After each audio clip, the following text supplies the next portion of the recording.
Hi everyone, this is J. Hope Suis from Hope Boulevard. I am continuing in my video series of reading from my book, Midlife Joyride, Loving the Single Lane. We have now moved on to section 2 and chapter 4, and we're going to dive right into how to get back into the dating game again. I will divide this chapter into 2 sections. There will be the section on your online profile and how you should do that, and then the next section will be on the other person's online profile, what you can learn about it, and the red flags you need to look for. So we're going to start with reading the introduction to section 2 called Recalculating. In the first section, we discuss the avenues one travels to become a simp. They almost all include unexpected twists and turns, but the destination is the same. Please know this is a great time and place to set the parking brake and stay a while. Many of you are anxious to start on the next leg of your journey, but we need to take some time to map out our course. There are dangerous curves, collisions, and even time delays ahead if we are not prepared. I would like for each of us to take a short sabbatical for what I call solitary refinement. If you are like me and most midlifers, much of your time is spent focusing on others and their needs. In our home, we raised children and nurtured spouses. We were not martyrs, but we did practice sacrifice and made the needs and wishes of others a priority. In our own families and even with friends, we want others to be happy and feel safe and appreciated. Now it is our turn, your turn. If you find yourself a sim, now is the perfect time to redefine or even recreate yourself, to devote time and attention to what drives you, inspires you, delights you. Do you even remember your first passion? Before you decide when or even if you want to pursue another romantic partner, let's determine who you really are. Take a few minutes to jot down, even mentally, your values, interests, and dreams. It may take some time to create this list. You have evolved over the years and been influenced by others and the world around you. Maybe a passion from your youth has been replaced. That's perfectly fine. What are the causes that move your heart or the activities that move your body? Do you have a bucket list? If not, make one up now. It doesn't have to include world travel or daring adventures, although those are wonderful ideas. Maybe you just want to learn to paint or go scuba diving, start a charity, compete in a marathon, or, like me, write a book. It doesn't matter as long as it's what you truly want to do. Then set aside time to do those things. How much of our days and weeks are spent in routine and wasted time? Rearrange your priorities to allow for these new experiences. You will be enriching your life while adding depth and delight to your character and story. This is also a good time to evaluate your mental health. Going through a divorce or loss and trying to rebuild your life at this stage can be overwhelming. Emotions are stretched thin, fear is a constant companion, and we can just sometimes feel completely lost. Our bodies and our minds feel the effect of the stress, and we cannot ignore or postpone attending to these needs. If you are having trouble just getting through the day, please do not hesitate to seek professional help. I have been there. I have done that. There is no shame in having an experienced third party walk you through the dark moments. You will not always need their help. It is not a crutch, just a guiding hand back into the light. I also suggest removing or distancing negative people from your life. You know who they are. They have a problem for every solution. They are miserable with themselves and only find reprieve when spreading that misery around.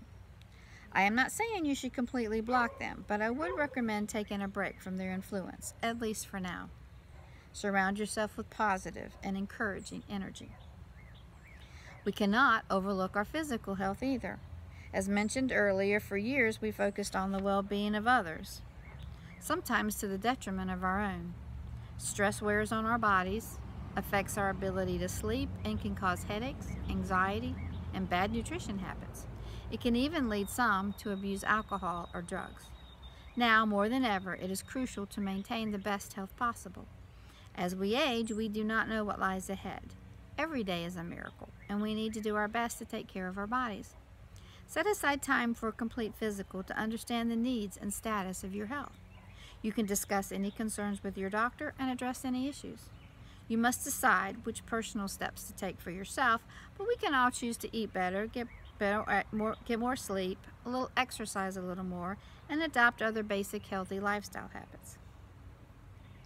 Also, many find comfort in their faith. A local congregation can provide support and love as you try to rebuild your life. Faith puts us on a path that accepts we do not have all the answers, and we believe our lives hold purpose, hope, and a future. Trying to separate the spiritual side of life from the daily walk brings loneliness and wandering.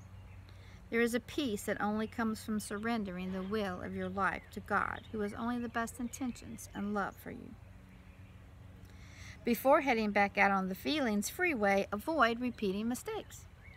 Patterns and habits are established in everything we do. From the way we brush our teeth, have Sunday lunch with the family, sleep with the fan off, or the fan on and the lights off. Routines make us feel safe and reduce stress.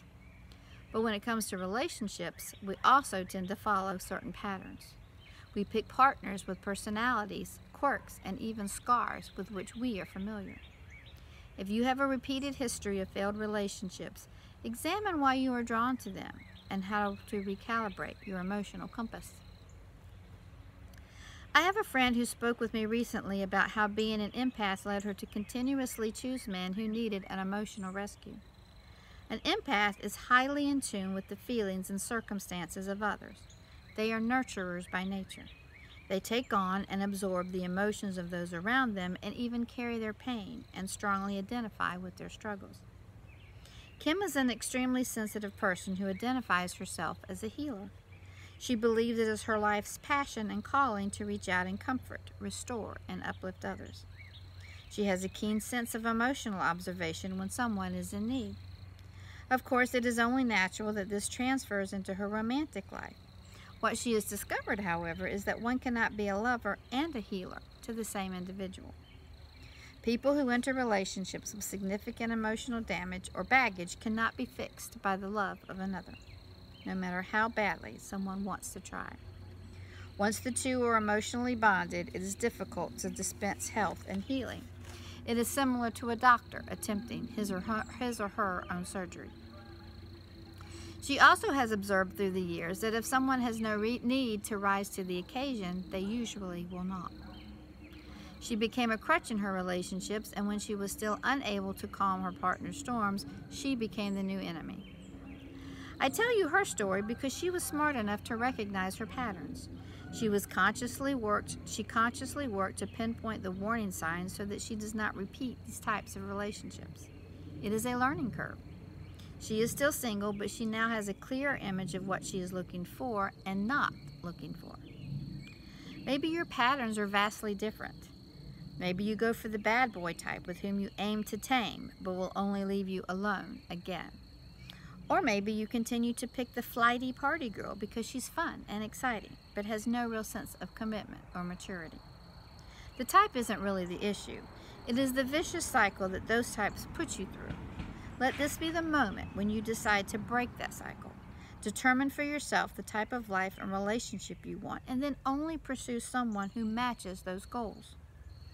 Let's map our progress so far. In addition to learning how we got here, we have also discovered some truths about ourselves, both good and bad. We have evaluated our goals and defined our new path. We have spent valuable time with one person we need to know the best, ourselves. And we have identified ways to improve our lives and not repeat our mistakes. The only thing left to do now is hit the road. Start your engines. Chapter 4, On the Road Again, Ready to Love. The quote is from T.S. Eliot. It says, "Every moment is a fresh beginning." We have now decided the time is right to get back out there and are excited with the anticipation of adventures and passion, and maybe even love again. The only thing we need now is the right road, a good map, and a travel safety kit. The last time many of you dated, the field was small and dependent upon those you ran into in your daily life: college, church, civic organizations, work, friends of friends. This provided a layer of security because they came with recommendations, and you had valuable time to get to know them outside the pressures of romance. The dating landscape has changed dramatically over the last 2 decades, and even more so in just the last few years. Online dating has caught up with and even surpassed traditional dating. Which method is right for you? Traditional dating is like taking a leisurely scenic drive on a beautiful back road. There are no time constraints or agendas. You can drive for miles and not see another soul. The ones you do run across are also meandering and enjoying the sights. Maybe there is a pull-off at a grassy knoll or river's edge, and several cars are parked with everyone gathered to take in the moment. There's companionship and a growing level of trust with an appreciation that you are with people who share your values and your goals. It is slower, with fewer travelers, but deeper experiences. Online dating, however, is like a superhighway with thousands of cars speeding towards hundreds of destinations. There is congestion from too many people in one place and construction zones where the road is uncertain. There is also excitement and the thrill of the chase. There is always a car ahead of you and one coming up behind you. You never have to be alone, and you certainly don't have to go slow. There are exits every few miles where you can get off and explore for as long as you like, and then hop back on if you decide not to stay. The pace is hectic, but the exposure is great, and adventure is always around the corner. I cannot recommend which option is the best for you, and you can easily do both. However, I do have some hints for trying the online dating. I entered the online dating arena years ago when it first started gaining popularity. I didn't tell my family or many friends, but I believed it was a good resource. One of the first guys I met was someone I knew in high school who had dated one of my friends. I lost touch with both of them. They broke up and went separate ways, and here he was, showing up in my search field after all that time and recently divorced himself. We met, hit it off, and started dating. But he wasn't ready for a serious relationship, and I was, so it didn't last. In many ways, though, I still count it as a success, and it certainly proved to me that the system worked, if you did it right. In a recent study, 44% of participants said online dating led to marriage or a serious relationship. Approximately 40%, however, said they were still hesitant to admit they used online dating sites and still lie about how they met their partner. I would like to see that number go down. Millions of us use the web every day, taking care of business, banking, shopping, and reading. There's no reason not to utilize that avenue for finding a life partner. Today, the over 50 age group is the fastest demographic in online dating, up 39% in just the last 3 years. So if you're ready to jump in the world of cyber dating, you need to know how to approach this resource effectively. You need to know how to create a winning profile, craft great first messages, when and how to respond to your messages, and when is the time to make the first date. Are you ready to get started? Here we go. Online Profile 101. The first thing to do is decide what you're looking for or hoping to gain. Not everyone online is looking to marry.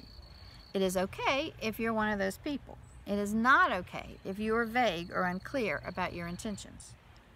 Almost every dating site has a section that gives you the opportunity to explain what you're looking for. It is very important that you are truthful when you click your response. You will be reaching real people with their own struggles and dreams. It is unfair to lead someone on just because you think he or she is attractive and you are lonely. If at first you don't know, then just be honest. Explain in the written section where your heart and your mind is. Be upfront about your expectations and wishes. It is only fair, and you would want the same respect in return. The next thing you do is create a catchy username and headline. Be careful about putting personal information in your username. Some people use their real first names, but I never have. It's always better to add an extra layer of insulation until you meet someone. But you can use words that describe yourself, like trying again or simple life, or to describe your interests, like hiker girl or salsa guy, or use a nickname. Strive for breezy, light, and somewhat informative. Do not underestimate the importance of a good opening statement. It doesn't have to be profound, but it should include more than "looking for love" or "are you lonely too?" Stay away from negative banter such as "are there really any good women left?" or "deadbeats and losers, stay away." This type of narrative proves you are not really ready to open your heart to anyone. It sends a signal to good people to stay away and invites negative people to engage in word battles.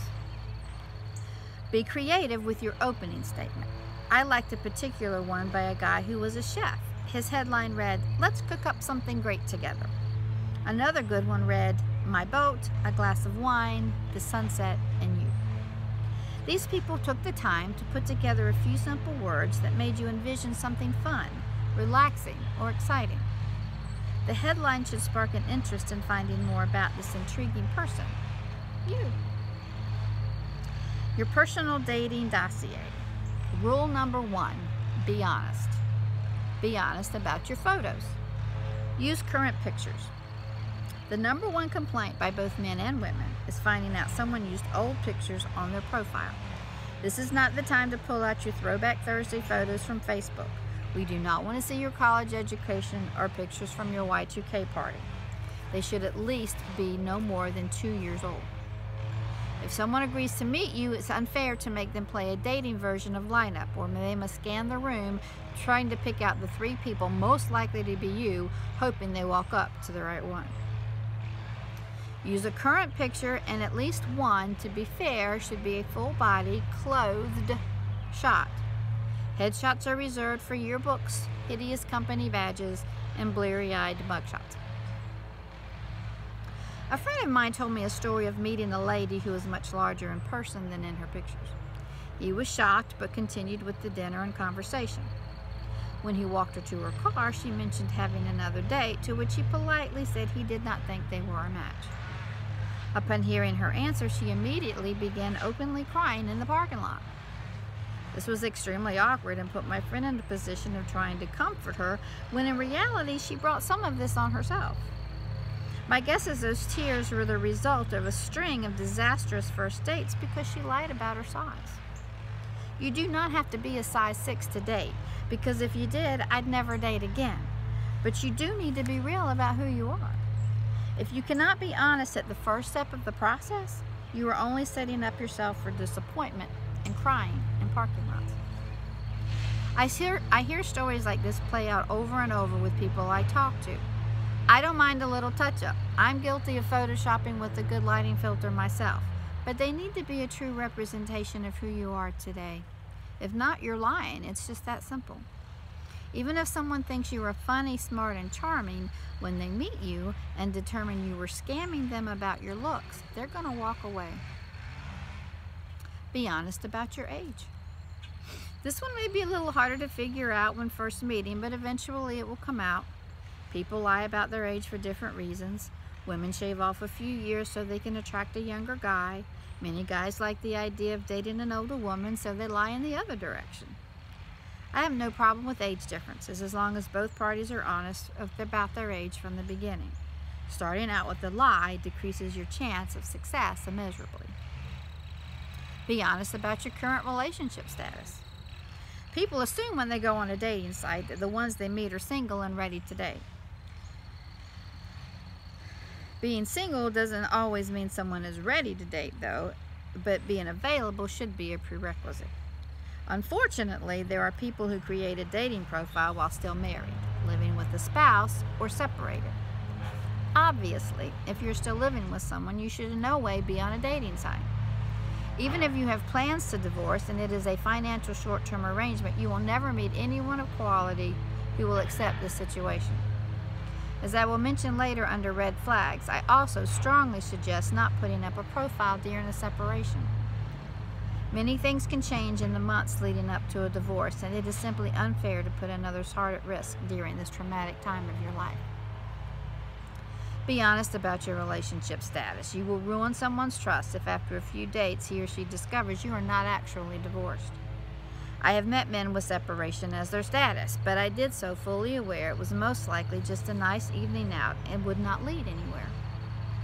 However, if I went out with someone who lied about their divorce not being final, I would absolutely never entertain a second date. Not because I didn't believe he deserved to find happiness again, but because he did not trust me or himself enough to be honest. Number 2, be real. Let's go back to those photos for a minute. In addition to being current, you should also use pictures that depict who you really are at home and at play and with friends. And by at home, I do not mean a bathroom selfie. I wish there was an automatic delete. I'm so upset I can't turn the page. An automatic delete for every picture posted that had a sink, shower curtain, or a toilet in. I especially think public bathroom selfies are creepy. Never, for any reason, should you use one of those. Pictures of vacations and trips you have been on are great. It is also good to include pictures of hobbies and interests. Some women I know hate to see pictures of men with fish, but I don't have a problem if that depicts who they really are. If you don't like to fish or want your man to fish, at least you know and you can swipe left. I am personally opposed to posting pictures with small children. You have no idea who will view your profile or their intentions. I would never put the image of a child on a dating site. You should also not use a picture where you have cropped out your ex-partner. We are not stupid, we can tell what you did. I would also discourage pictures with only inanimate objects in them, like cars or flowers or a skyline. If you're in those pictures, fine, but pictures of objects will not help your cause. But it has been proven that pictures showing you laughing generate more responses than any other kind. Every photo does not have to be frame-worthy, but they do need to represent who you really are. And while it is true that headlines and photos are the first enticements, it is the written profile where the interest is confirmed. There are many theories on what makes a well-written profile, and here are my suggestions. Your potential dates do not want to read an entire autobiography. Save something for the emails, phone calls, and first dates. A few brief paragraphs about your current situation, interests, and intentions are enough. If you have deal breakers like smoking, list them. It may not stop everyone, but at least they will know. If you have an interesting story about a picture you posted, share it. The point is to give them a glimpse into how their life would be better with you in it. You want to highlight what you bring to the table. Avoid negativity. Do not self-deprecate or paint yourself in an unflattering light. We all have weaknesses and faults. You do not need to break them all, every single one of them down. If you have a disability or a condition that limits certain activities, it is fair to mention that. I started talking with the guy one time and we had several email exchanges. We decided to meet in person. I suggested a walk downtown, to which he angrily noted my insensitivity to him being wheelchair bound. I had no idea. He never mentioned it in his profile or in any of our conversations. He said he was in his chair in one of his pictures, and while I did see him sitting in the picture, so was everyone else, and I never noticed what type of chair it was. He was insulted, I was surprised, and the conversation just crumbled from that point. Do not mention your ex-partner and all the other wrong people you have met before. Bad-mouthing someone from your past or painting all men or all women with a certain trait is petty, wrong, and unproductive. Every person deserves a clean slate when he or she walks into your life. You cannot make a new potential partner pay for another's sins. Chiming on about how badly you have been treated before does not make you look attractive, only bitter and scarred. Do not compile a list of must-haves or must be able to. It is good to have standards, but compiling a daunting list of requirements before you even say hello can make potential suitors weary and concerned that they will never live up to all of your demands.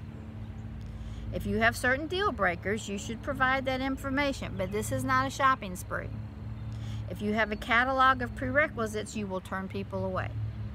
Also, leave the prince and princess talk until you actually own a castle. Proofread, proofread, proofread. 75% of people who read your profile will critique the spelling and grammar. We are adults here and we should be able to put together complete sentences. I cannot tell you the number of times I have seen profiles and messages that made me shake my head. If you're not sure, use spell check or ask a friend. They can tell you how it sounds and maybe offer some pointers. I understand it might be awkward to ask, but you're putting a piece of yourself out there for others to see, and it really should be the best piece. So, now that you have an online profile masterpiece, it is time to peruse the other side of the aisle and see how much time and thought and effort others put into theirs. You are making important decisions about whom you want to spend your time with and get a glimpse into their world. You need to be intrigued and eager to learn more. You also need to be wise and be careful. So that's the first part of chapter 4 about online dating. So I'm going to end here, and then the next section is going to be the other person's profile and what you can learn and should expect from that. So let's hop on over to the next one. This is J. Hope Sulis from Hope Boulevard. Thank you for watching.